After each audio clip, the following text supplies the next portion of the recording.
And now the end is near, and so I face the final curtain.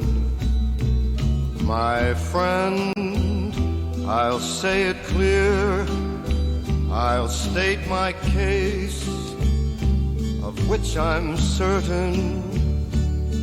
I've lived a life that's full. I traveled each and every highway, and more, much more than this, I did it my way. Regrets, I've had a few, but then again, too few to mention. I did what I had to do, and saw it through without exemption. I planned each charted course, each careful step along the byway, and more, much more than this, I did it my way. Yes, there were times, I'm sure you knew, when I bit off more than I could chew. But through it all, when there was doubt, I ate it up and spit it out. I faced it all, and I stood tall, and did it my way.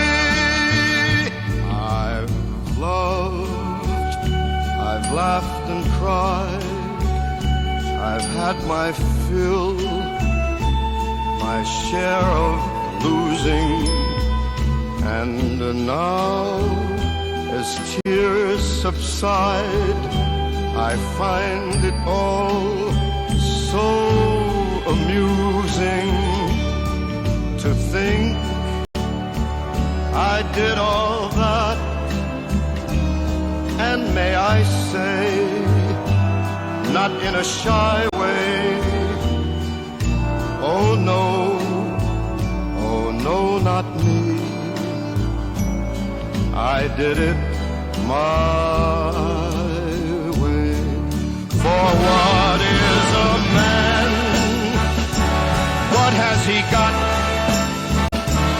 If not himself, then he has not to say the things he truly feels, and not the words of one who kneels. The record shows I took the blows and did it my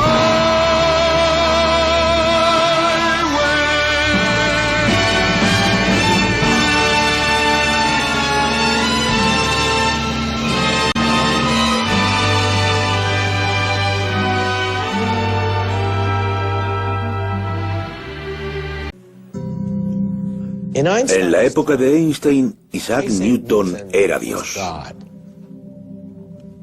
Newton fue el fundador de la ciencia moderna. Esta es la primera edición de su Principia Matemática de 1687.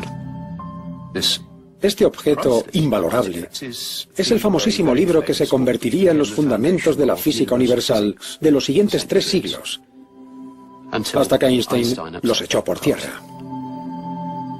Habían pasado casi 250 años desde que la manzana del legendario árbol de la finca de Newton cayó, inspirándole a formular la ley de la gravedad. Newton dijo que si un objeto cae es porque existe una misteriosa fuerza llamada gravedad que lo atrae hasta el suelo. Pero ni al propio Newton le satisfacía esta explicación.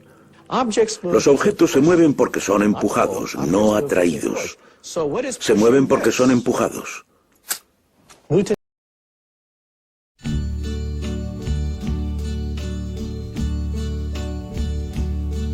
And now the end is near, and so I face the final curtain. My friend, I'll say it clear, I'll state my case, of which I'm certain. I've lived a life that's full.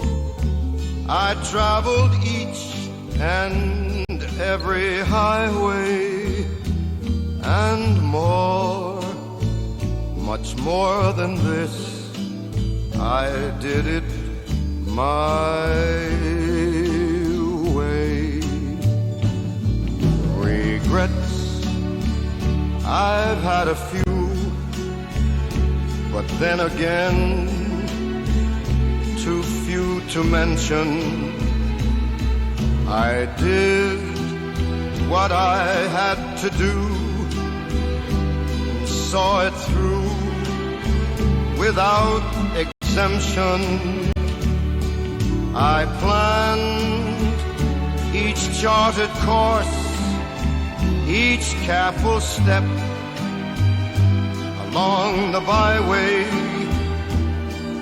and more, much more than this, I did it my way. Yes, there were times, I'm sure you knew, when I bit off more than I could chew. But through it all, when there was doubt, I ate it up and spit it out. I faced it all, and I stood tall, and did it my way. I've loved, I've laughed and cried, I've had my fill, my share of losing, and now, as tears subside, I find it all so amusing to think I did all that, and may I say, not in a shy way, oh no, not me, I did it my way. For what is a man? What has he got? If not himself, then he has not to say the things he truly feels, and not the words of one who kneels. The record shows I took the blows and did it my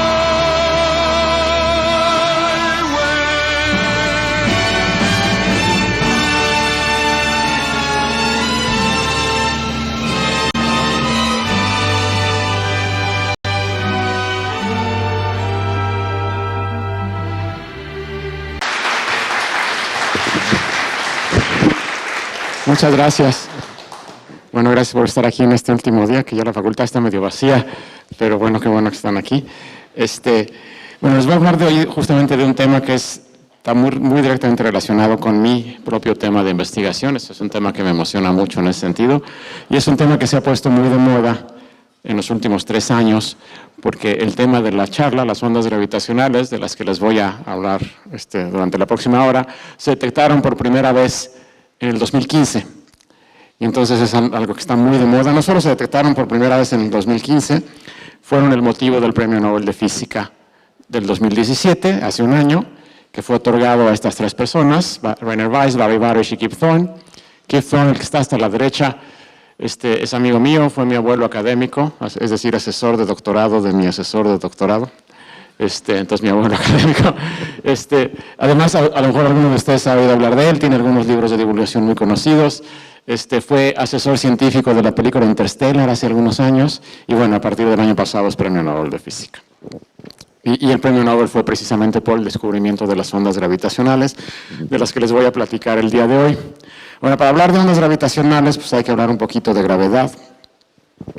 Tenemos una teoría de la gravedad ya bastante viejita, desde el siglo XVII, 1660 y tantos. Muchos de ustedes seguramente han oído hablar de esta teoría. Bueno, si son físicos todos la conocen, y si están en secundaria o prepa, algunos de ustedes seguramente han oído hablar de ella, la ley de gravitación universal de Newton, que es esa ley que explica el movimiento de los planetas alrededor del Sol y también la caída de los objetos en la Tierra como una misma fuerza. Es una teoría muy bonita, es una teoría muy elegante, la seguimos utilizando el día de hoy, aunque sabemos que está mal, pero no importa porque está mal en muy poquitito, y entonces la seguimos utilizando el día de hoy para calcular las trayectorias de las naves espaciales que mandamos a los planetas, y las naves espaciales llegan exactamente cuando deben, llegan cuando dice la teoría de Newton que deberían llegar. Las predicciones de la teoría de Newton para las trayectorias interestelares siguen siendo realmente excelentes, por eso la seguimos usando, no hace falta usar nada más. Sin embargo, como les decía, esta teoría sabemos que está mal hace más de 100 años. Y sabemos que está mal, sobre todo porque tenía un defecto. La teoría de Newton tenía un defecto desde el inicio, que a nadie le gustaba. ¿Te acuerdas de la teoría de Newton? La fuerza de la gravedad es instantánea. Se transmite, quién sabe cómo, de alguna manera misteriosa entre dos objetos con masa, de alguna forma se sienten uno al otro, y además es instantánea. Eso en física lo llamamos acción a distancia. Y esta acción a distancia era muy misteriosa, además es fea, y era suficientemente fea como para que en la misma época de Newton, sus contemporáneos, sus enemigos, que tenía muchos, porque Newton aparentemente era una persona muy antipática, sus enemigos decían que esta acción a distancia era horrorosa y que seguramente estaba mal. El mismo Newton les contestaba, sí, está muy fea, pero se les ocurre cómo arreglarla y me cuentan, ¿no? Y pues no, nadie le contaba nada, entonces básicamente se quedó esta acción a distancia como un patito feo de la física durante varios siglos, pero que no daba mucha lata, nada más era fea. Pero el problema se agravó a principios del siglo XX. A principios del siglo XX apareció este señor que ven en la caricatura, que seguramente reconocen, Albert Einstein, que desarrolló la teoría especial de la relatividad. No voy a hablar hoy de relatividad especial en ningún detalle, porque eso sería una charla aparte. De hecho, uno se toma como 2 meses hablándoles de relatividad especial a los estudiantes de sexto semestre de la carrera, entonces no es trivial. Pero bueno, les voy a mencionar nada más una de sus propiedades más importantes. Una de las predicciones más importantes de la relatividad especial es que nada puede viajar más rápido que la luz. ¿Okay? Nada. Y cuando decimos nada en física, no nos referimos nada más a que ninguna nave espacial, tampoco nos referimos solamente a que ninguna partícula elemental, nos referimos a nada, absolutamente ningún tipo de información física, ningún tipo de interacción física, nada, ningún tipo de interacción causal. Lo que quiere decir que ni siquiera la gravedad, nada puede ser instantáneo, nada puede viajar más rápido que la luz. Y la teoría de Newton decía que la gravedad era instantánea es velocidad infinita. Entonces la teoría de Newton claramente estaba mal. Y ahora sí estaba mal no porque fuera feo, sino porque entraba en contradicción directa con una nueva teoría física, que además en esa época era nueva, pero hoy en día sabemos que es una de las teorías más exitosas de la física. Entonces es un hecho experimental que nada viaja más rápido que la luz. Entonces Einstein se dio cuenta de esto inmediatamente. De hecho no fue el único, mucha gente luego dijo, bueno, pues entonces si Einstein tiene razón, la teoría de Newton está mal y hay que arreglarla. Entonces Einstein se dedicó los siguientes 10 años de su vida, le tomó 10 años, cambiar la teoría de la gravedad de Newton por una teoría de la gravedad que fuera compatible con la relatividad. El problema resultó ser enormemente complejo. Para esto Einstein se basó un poquito, porque resultó ser mucho más complicado que eso, pero se basó un poquito en una teoría que en esa época era relativamente nueva, que era la teoría electromagnética de Maxwell. Durante principios del siglo XIX, muchos científicos, Faraday, Ampère, Coulomb, incluso Gauss, que no está ahí, estuvieron estudiando las leyes del electromagnetismo, de la electricidad y el magnetismo, y en particular se dieron cuenta que estaban relacionadas, que electricidad y magnetismo iban relacionadas. Seguramente han oído hablar de algunos de los nombres. La ley de Coulomb se ve hasta en prepa. Ampere es como medimos la corriente eléctrica, etcétera, ¿no? Entonces conocen los nombres. Y para 1860 más o menos, 45 años antes de Einstein, este señor que está ahí, James Clerk Maxwell, un físico escocés, tomó todas las observaciones y todas las leyes que se habían ido formulando en el electromagnetismo en su época y las unificó en un solo marco conceptual, en un solo conjunto de ecuaciones, conjunto de leyes que hoy en día se conocen como las leyes de Maxwell. Las leyes de Maxwell son un conjunto de ecuaciones matemáticas complicadas, ecuaciones diferenciales complicadas, muy elegantes además, que seguimos usando hoy en día porque siguen explicando todos los fenómenos electromagnéticos mientras no tengan nada que ver con la cuántica. Mientras no sean cuánticos, mientras sean objetos macroscópicos clásicos, todo el electromagnetismo está perfectamente bien explicado a la fecha por las ecuaciones de Maxwell. En la teoría de Maxwell aparecía por primera vez un concepto que hoy en día estamos muy acostumbrados a él y sale hasta la ciencia ficción, los campos de energía y los campos de fuerza. El concepto de campo magnético o campo eléctrico se inventó por primera vez en esa época. De hecho, no lo inventó Maxwell, lo inventó Faraday. Y era en ese momento un concepto revolucionario en la física, porque el concepto campo de energía, campo eléctrico, campo magnético, lo que nos dice es que en la física existen entidades físicas que no están hechas de materia, que no están hechas de átomos, que no están hechas que no son ni sólidos, ni líquidos, ni gaseosos, ni nada que se les parezca, son otra cosa, son los campos de energía, son los campos de fuerzas, el campo eléctrico, el campo magnético. Y entonces Einstein, viendo esto, dijo, bueno, a lo mejor podemos desarrollar una teoría de la gravedad que sea una teoría de un campo gravitacional. En particular, bueno, lo que dice hasta abajo no se los mencioné, que es bien importante. Las leyes de Maxwell, entre muchas otras cosas, predicen que en el vacío, lejos de cualquier materia y de cargas eléctricas, los campos eléctricos y magnéticos se propagan como ondas que oscilan y van justamente a la velocidad de la luz. En ese momento fue una observación crucial. Yo creo que no se debe haber desmayado de milagro cuando se dio cuenta de esto, porque le salió justo la velocidad de la luz. Las ondas electromagnéticas se movían a la velocidad de la luz y en esa época no se sabía bien qué era la luz. Entonces Maxwell dijo, pues seguramente la luz es una onda electromagnética. Y sí, es. Pero se dio cuenta por la velocidad, porque la velocidad que le salía es justo la velocidad de la luz que ya se conocía en esa época. Entonces, bueno, Einstein se inspiró un poco en esto y desarrolló una nueva teoría de la gravedad, que resultó ser muchísimo más complicada que la de Maxwell. No crean que es una cosa parecida, es parecida en espíritu, pero es muchísimo más complicada. Es una nueva teoría de la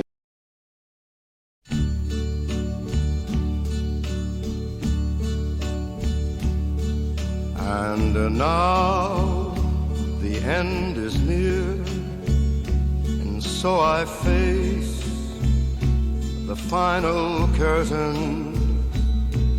My friend, I'll say it clear, I'll state my case, of which I'm certain. I've lived a life that's full, I traveled each and every highway, and more, much more than this, I did it my way.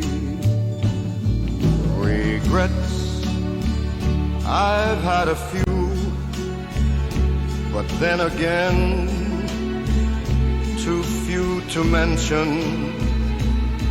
I did what I had to do, and saw it through without exemption. I planned each charted course, each careful step along the byway, and more, much more than this, I did it my way. Yes, there were times, I'm sure you knew, when I bit off more than I could chew. But through it all, when there was doubt, I ate it up and